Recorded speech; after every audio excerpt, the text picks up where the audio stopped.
Hello नमस्कार श्री स्वामी समर्थ। स्वागत आहे तुम्हा सगळ्यांचं माझ्या YouTube चॅनलवरती। आजचा दिवस तुम्हा सर्वांना खूप छान सुखाचा आणि आनंदाचा जाऊ देत हीच मी स्वामींच्या चरणी प्रार्थना करते आणि आजच्या व्हिडिओला सुरुवात करते। पण त्या अगोदर तुम्ही माझ्या चॅनलवरती जर नवीन असाल तर चॅनलला सबस्क्राइब नक्की करा। त्याचबरोबर कमेंटमध्ये श्री स्वामी समर्थ लिहायला अजिबात विसरू नका। उद्या 10 मे वार आहे शुक्रवार आणि उद्याच्या दिवशी आलेली आहे 2024 मधली अक्षय तृतीया। अक्षय तृतीया हिंदू धर्मात अत्यंत शुभ आणि महत्त्वाची मानली जाते आणि या दिवशी अनेक प्रकारची शुभ कार्य ही सुद्धा केली जातात।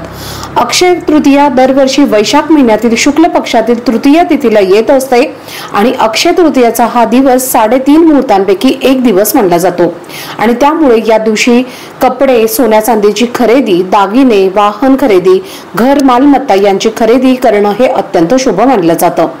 त्यासोबतच या दिवशी आपण दान जर केलं तर त्याचा सुद्धा आपल्याला शुभ फळ हे मिळत असतं आणि हे दान केल्यामुळे आपल्या संपत्तीमध्ये सुद्धा वाढ होत असते। अक्षय तृतीयेच्या दिवशी आपण भगवान विष्णू आणि माता लक्ष्मीची पूजा, उपासना आणि सेवा करत असतो आणि त्यासोबतच या दिवशी आपल्याला आपल्या पितरांची सुद्धा सेवा करायची असते। तर अक्षय तृतीयेच्या दिवशी आपल्याला भगवान विष्णूंचा 6वा अवतार म्हणजे भगवान परशुरामांचा जन्म झाला होता आणि म्हणूनच हा दिवस अक्षय तृतीया म्हणून आपण साजरा करत असतो। यासोबतच या दिवशी परशुरामांची जयंती म्हणून सुद्धा आपण साजरी करत असतो आणि त्यासोबतच आपल्या पुराणांमध्ये सुद्धा म्हटलं जातं की अक्षय तृतीयेच्या दिवशी माता अन्नपूर्णेचा सुद्धा जन्म झाला होता आणि म्हणूनच या दिवशी माता अन्नपूर्णेची जयंती सुद्धा साजरी केली जाते आणि म्हणूनच या दिवशी मी तुम्हाला एक अतिशय प्रभावी असा उपाय शेअर करणार आहे। तर आपल्याला अक्षय तृतीयेच्या दिवशी या झाडांना नक्की स्पर्श करायचा आहे। जर तुम्ही या झाडाला स्पर्श केला तर तुमच्या आयुष्यामध्ये गरिबी ही नावाला सुद्धा उरणार नाही आणि पुढील 7 पिढ्या तुम्हाला कोणत्याही गोष्टीची कमतरता सुद्धा भासणार नाही। तर असा हा एक अतिशय प्रभावी उपाय तुमच्या सोबत मी आजच्या व्हिडिओमध्ये शेअर करणार आहे। त्यामुळे व्हिडिओ हा स्किप न करता शेवटपर्यंत नक्की पहा जेणेकरून तुमच्यापर्यंत योग्य ती माहिती पोहोचेल आणि तुम्ही माझ्या चॅनलवरती जर नवीन असाल तर असेच माहितीपूर्ण व्हिडिओ पाहण्यासाठी चॅनलला पण लगेच सबस्क्राइब करा आणि बेल आयकॉनला पण प्रेस करा म्हणजे मी जेव्हा कधीही नवीन व्हिडिओज अपलोड करेन त्याचं नोटिफिकेशन सर्वात आधी तुम्हाला मिळेल आणि तुमचा एकही व्हिडिओ हा मिस होणार नाही।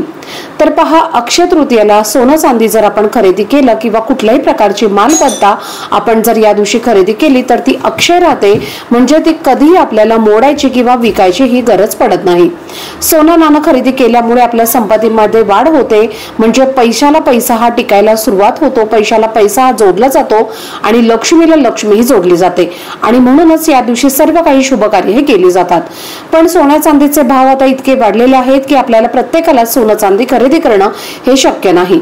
अशा वेळेला आपण जर काही छोटे छोटे उपाय केले जे तुम्हाला मी सांगणार आहे तर तुम्हाला या वृक्षाला स्पर्श हा केला तर तुम्ही साक्षात तुमच्यावरती माता लक्ष्मी, भगवान विष्णू तुमच्यावरती प्रसन्न होतील आणि त्यासोबतच तुमचे पित्र हे सुद्धा तुम्हाला भरभरून आशीर्वाद देतील। त्यामुळे आपल्या आयुष्यामध्ये सुख, शांती, समृद्धी येईल। तर पहा, पुराणांमध्ये या झाडांना अत्यंत पवित्र आणि पूजनीय मानलं जातं। यांचा संबंध देवी देवतांशी जोडण्यात आलेला आहे। आपल्या हिंदू धर्मामध्ये सर्व प्रकारची झाडं आणि वनस्पतीमध्ये देवी देवतांचे वास्तव्य आहे आणि त्यांच्या पूजेने संबंधित देवी देवता यांचे विशेष आशीर्वाद आपल्याला प्राप्त होत असतात। यासोबतच ही झाडे, ही वनस्पती यांचा नवग्रहांशी सुद्धा संबंध आहे आणि म्हणूनच या दिवशी या वृक्षांची पूजा करून त्यांचा स्पर्श केल्यामुळे आपल्या आयुष्यातील सर्व दोष हे दूर होत असतात आणि आपल्याला शुभ फळ हे प्राप्त होत असतं। हिंदू धर्मात झाडं आणि वनस्पतींना देवासारखं पूजनीय मानलं जातं आणि यांच्या विविध प्रकारच्या वृक्षांमध्ये देवी देवतांचा वास असतो आणि त्यांच्या कृपेने त्या व्यक्तीवरती दैवी कृपा ही आहे तर ती प्राप्त होत असते आणि त्या व्यक्तीच्या आयुष्यातील सर्व इच्छा, मनोकामना या सुद्धा पूर्ण होत असतात। ज्योतिष आणि धार्मिक दृष्ट्या ही झाडं पूजनीय आणि उपयुक्त असल्यामुळे या झाडांबद्दल तुम्हाला या पवित्र झाडांची माहिती तुम्हाला मी आता देणार आहे। यामध्ये सगळ्यात महत्त्वाचं झाड म्हणजे तुळशीचं झाड। तुळशीचं झाड हे सर्वांच्या घरामध्ये असतं आणि तुळशीच्या रोपाला अत्यंत पवित्र आणि पूजनीय मानलं जातं। त्याशिवाय भगवान विष्णूंची पूजा ही अपूर्ण मानली जाते आणि म्हणूनच तिला विष्णुप्रिया असं सुद्धा म्हटलं जातं। तुळशीला साक्षात लक्ष्मीचं प्रतीक मानलं जातं आणि वास्तुनुसार तुळस जी वनस्पती आहे तर ती सर्व वास्तुदोष दूर करते जेव्हा आपण आपल्या घरातनं कोणत्याही कामासाठी बाहेर पडतो त्यावेळेला आपण तुळशीचं दर्शन केलं तर ते आपलं कार्य निश्चित सफळ होत असतं आणि आपल्याला प्रत्येक कामामध्ये यश सुद्धा मिळत असतं। तर पहा, अक्षय तृतीयेच्या दिवशी साक्षात माता लक्ष्मी भगवान विष्णूंची पूजा आपण करत असतो आणि म्हणूनच या दिवशी आपल्याला तुळशीजवळ एक शुद्ध गाईच्या तुपाचा दिवा लावायचा आहे।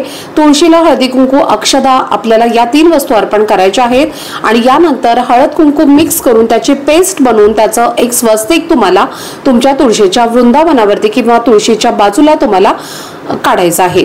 स्वस्तिकावरती तुम्हाला या शुद्ध गाईच्या तुपाचा दिवा लावायचा आहे। यानंतर तुळशीला तुम्हाला जल अर्पण करायचं आहे। जल अर्पण करत असताना त्या पाण्यामध्ये तुम्हाला थोडंसं कच्चं दूध घालून हे तुम्हाला जल अर्पण करायचं आहे। यानंतर तुळशीला स्पर्श करून तुम्हाला ओम नमो भगवते वासुदेवाय नमः असं म्हणत तुमच्या मनातील इच्छा व्यक्त करायची आहे आणि तुम्हाला तुळशीला 11 प्रदक्षिणा मारायच्या आहेत। मनोभावे तुम्हाला प्रार्थना करायची आहे। घरातली गरिबी दरिद्री निघून जाण्यासाठी लक्ष्मीला तुम्हाला प्रार्थना करायची आहे। यानंतर पुढचं झाड आहे ते म्हणजे केळीचं झाड। आपल्या हिंदू धर्मामध्ये केळीचं झाड हे भगवान विष्णू आणि देवगुरु बृहस्पती यांच्याशी संबंधित असं मानलं जातं आणि म्हणूनच केळीच्या झाडाची पूजा केल्यामुळे दोन्ही देवतांचे विशेष आशीर्वाद आपल्याला प्राप्त होत असतात। ज्यांच्या वैवाहिक जीवनामध्ये अडथळे आहेत, नवरा बायकोचं सतत भांडणं होत असेल किंवा त्यांना गुरुवारच्या दिवशी दररोज केळीच्या झाडाची पूजाही करायची असते। आपल्याला अक्षय तृतीयेच्या दिवशी एक तांब्याचा कलश पाण्याने भरून घ्यायचा आहे। त्यामध्ये तुम्हाला चिमूटभर हळद टाकायची आहे आणि हे जल तुम्हाला केळीच्या झाडाला अर्पण करायचं आहे। यानंतर थोडीशी हळद तुम्हाला या वृक्षाखाली टाकायची आहे आणि या हळदीचं आसन देऊन तुम्हाला त्यावरती एक शुद्ध गाईच्या तुपाचा दिवा या झाडाखाली लावायचा आहे। दोन्ही हात जोडून तुम्हाला भगवान विष्णूंना बृहस्पती देवांना तुमच्या धनाच्या संबंधित काही अडचणी असतील तर त्या सांगून तुम्हाला तुमच्या घरातली गरिबी दरिद्री निघून जावी अशी मनोभावे प्रार्थना करायची आहे।